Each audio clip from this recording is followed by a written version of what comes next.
recently played the prologue demo for Metaphorrefantazio, and my god was it amazing. It stands at 4 to 6 hours of gameplay, and you also have some free time at the end of the prologue demo to, test out some of the other mechanics. The full game does release on October 11th of this year for all platforms. Pre-orders are up for you guys if you want that option. And honestly, I can say this game is amazing so far. It does have some flaws, and I will complain a little bit towards the end of the video. But yeah, this game is obviously made by the developers of Persona 3, 4 and 5, so there will be some influence that you'll notice, and some of my complaints will involve that influence.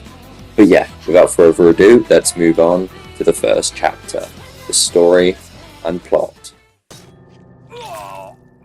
Your kingdom will perish alongside you. In Metaphorrefantazio, you play as an unnamed protagonist who is the childhood friend of the prince. The prince has been cursed, and it is your main task to lift this curse. The way you lift this curse is by killing Louise. Louise is the person who put the curse on him originally, and the only way that we know of right now to lift the curse is by killing him. The person who put the curse on him originally, Louise, is also the murderer of his father, the king. And the king is obviously, well, the king. So, of course, there's now no king in the kingdom. So you have to gain influence over the country across many different tribes, and you have to become king. That is your second goal of the game, and I'm not too sure where they're going to take the direction of the story, but so far I'm really enjoying it. We're not going to take too much time up here, but yeah, writing's really good. You got some aspects from Persona, but they're incorporated quite well. Of course, you awaken to a new power, just like in Persona, and you have to wait 10 days to go and kill your first target or shut down. Like what you would do in Persona 5 is you would take their heart and you would have like a time limit to, prepare, and then you would send out a calling card, and then you would obviously steal their hearts. In this game, I'm not too sure how it's going to work, but yeah, it's pretty much the same story structure as a Persona game, but it's got new aspects, and I honestly prefer it to Persona, because Persona is kind of getting dry, a bit stale, and a bit boring. They were just remaking the same games over and over again, and just making Persona 5 fucking 10 times in a row. That's what they do. But yeah, so far I'm giving the demo story an 8 out of 10.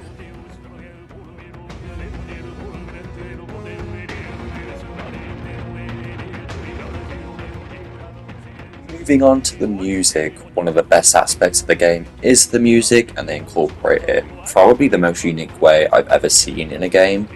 The way they incorporate the music is the music's actually happening in-game. So your main character has his headset attached to his head, and the music is going directly into his mind.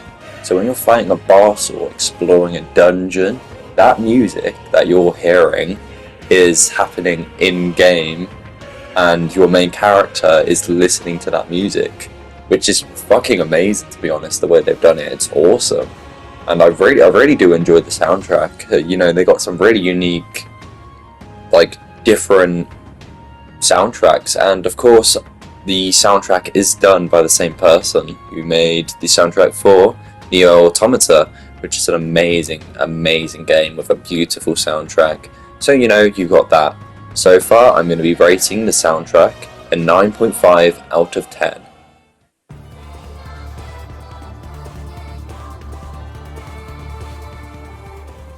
As I mentioned in my Trails Through Daybreak review, the combat in this game is very similar to that game. Of course, with a blend of action and turn-based combat. I do prefer the system in Trails Through Daybreak way more than I do in this game, but the combat is still fucking brilliant in this game. It's mainly the style they've chosen for the combat that really boosts us up, in my opinion. It's not really doing way too much that's different from any other turn-based game. When you're in turn-based combat, of course you got the action part of the combat where you can go into action mode. You start off with combat and action mode, and you hit the enemy, let's say 3 times, knocks them out. And when you knock them out, option comes up and you can go into turn-based combat and finish them off, or you can go straight into turn-based combat. for story enemies and bosses, you go into turn-based combat anyway. So, you know, pretty much the same as Trails Through Daybreak. I do really like the style, but it is a bit too much like Persona, and, you know, a lot of people might not see a problem with that, but I do, because Atlus is just becoming a clone. Basically, what they're doing is completely making every game that they create like Persona 5, which some people might love, but me personally, I would rather it be its own thing, have its own identity. The combat does have its own identity, luckily though. The art style for it is amazing, the way you get into the combat is amazing. If it wasn't for the action part of the combat, I wouldn't like it as much though. I'd be like, oh, it's just like Persona 5, it's a good combat system, but I'd rather see something new. Which, of course, it is something new because you can go into action combat. I did really like the new system they added though, the new integrated system, where there's 2 places you can be. So there's the front line during turn-based combat for melee users, or if you use spells or ranged attacks, you go onto the back line. So I'm giving the combat an 8.5 out of 10.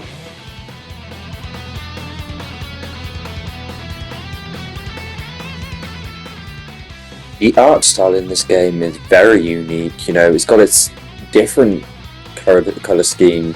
You know, with Persona games, they usually stick to a colour palette, a normal colour palette. Persona 3, that was a bluish tone, you know, dual blue tones. In Persona 4, it was gold, yellow, but there were tones of red, pink, and pretty much the colour, any colour on the rainbow you could think of. You know, because that game was both dark but colourful at the same time, you know, had a very colourful cast of characters. In Persona 3, it was very much noir. You had red as the main colour, but you had gold and other things as well. It was like a mix between many different colours. In a comic book art style, that's what I would say Persona 5 was.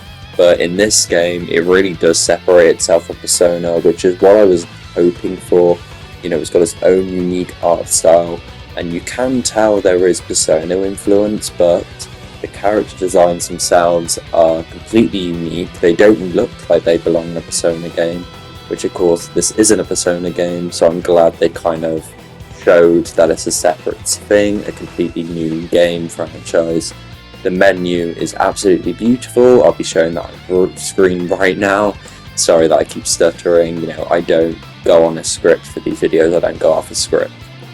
But yeah, the art style is beautiful, unique, and it doesn't give off the Persona influence, which is what I wanted from a game like this. You know, there's not a single colour for this game that I can describe it as. It's very dark in places, but the characters themselves are very colourful, so, you know, it kinda blends in perfectly. You've also got these pieces of glass and like swirls always on the screen, cutscenes during gameplay, and they really add to the art style. It makes it feel like a fantasy world, which is literally what this game is meant to be. It's meant to be a fantasy. That's kind of the whole message. So yeah, I'm giving the art style a 10 out of 10.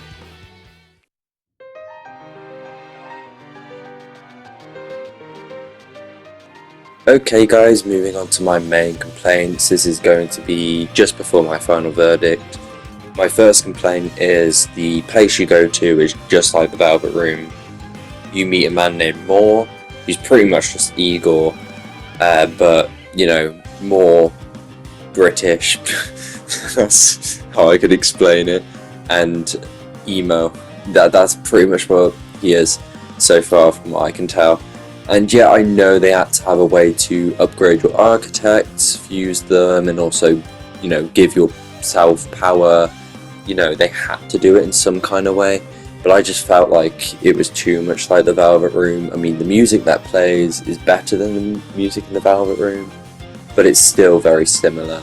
The kind of structure's way too similar in my opinion as well. And the way you get to this place is basically you go there whilst you're sleeping or at safe points, just like in Persona, and that's how you go to the Velvet Room in Persona games as well. So I thought that was quite unoriginal. I also noticed they had a lot of sound effects from Persona 5, like a whole lot of sound effects when you go into battle. There's this sound effect that plays, and it's just like the sound effect that plays in Persona 5. There's also a few other things like the archetypes. You know, it just felt way too much like Persona. And, you know, it's not bad per se, I really do enjoy the game, but I just felt like it was trying to, you know, attract the Persona audience a bit too much, but I feel like they should have, you know, went with a different audience for this game. I mean, we got Shin Megami Tensei and games like that, where you use demons in the battle in your battles instead of you having multiple human characters in your party. You'll have demons. In Persona, you wield demons as well as humans, and yeah. With this game, it's just Persona. That's how I can explain what the archetypes are. Those are my only complaints, to be honest, is the fact that it is a bit too much like Persona in places. It does stand out though, it does, and I'm hoping in the full release they'll really separate the two franchises, because if this does end up just being like Persona 6, let's just say that if it does end up pretty much being like a spiritual successor, I won't really enjoy it as much. So yeah, that's my only complaint. Of course, there's going to be no rating for the complaints, because that would make no sense whatsoever. So let's move on to the final verdict. I also will have some positive thoughts to show in the final verdict, so if you want me to make a separate section for that in the next video, I will.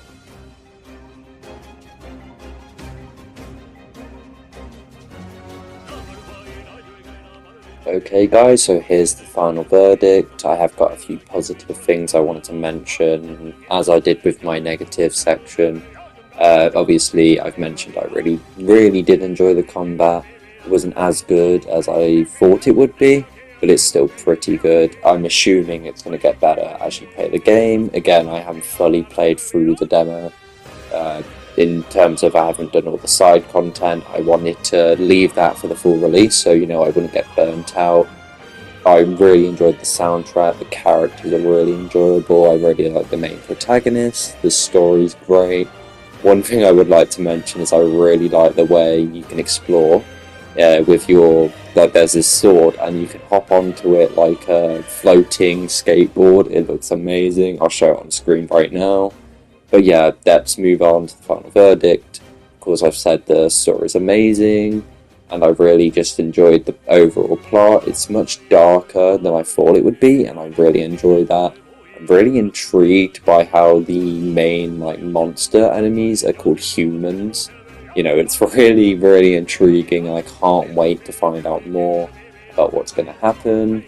And I really want to know just a lot about the plot. I really enjoyed the exploration. It's a lot better in this game than Persona.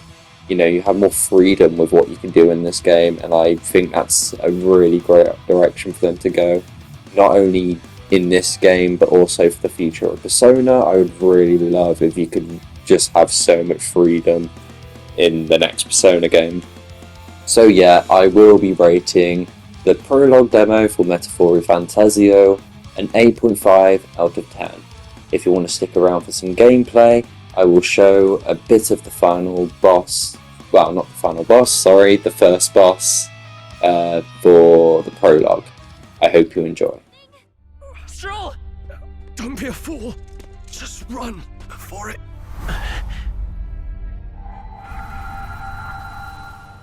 Oh, fate-saddled child. Oh, anguished traveler. Thy fate is crown-twined, thy soul bound for the throne. The future yet unknown dawns in this moment. Thy path may fork, but only one may be chosen. Confront the threat before thee, or die here in obscurity. Now choose. I choose. So be it. Heroism lies in the soul that stands firm against its fears. Power awaits thy command. The time is come to awaken the hero within. Engrave thy very heart.